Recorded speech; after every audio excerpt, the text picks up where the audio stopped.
চট্টগ্রামের Dampara police line মাঠে 2004 সালের 2 এপ্রিল দুপুরের পর যখন পুলিশ ও সেনা সদস্যরা অস্ত্রগুলো বের করছিলেন, তখন তারাই হতবাক হচ্ছিলেন। এর আগে কখনোই এ ধরনের অত্যাধুনিক আনকরা অস্ত্র দেখেনি তাদের অনেকেই।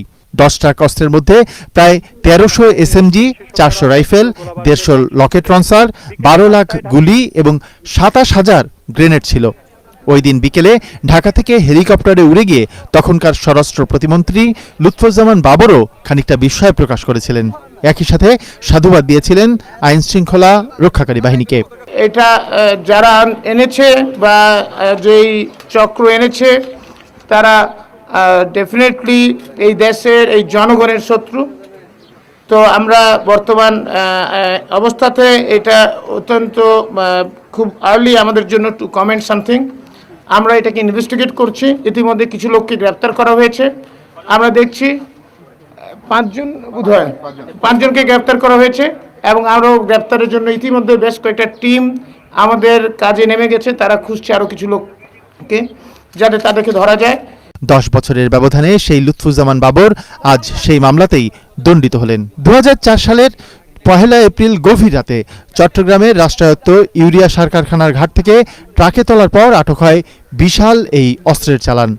মামলার বিবরণে উল্লেখ করা হয়েছে, ভারতের বিচ্ছিন্নতাবাদী উলফার জন্য এই অস্ত্র পাঠানো হচ্ছিল বাংলাদেশকে ব্যবহার করে। চট্টগ্রাম বন্দরের বহির্নোঙরে জাহাজ থেকে নামিয়ে সিইউএফএল এর জেটি ঘাট ব্যবহার করে অস্ত্র ট্রাকে তোলা হয়। এরই এক পর্যায়ে উদ্ধার করা হয় অস্ত্রের চালান।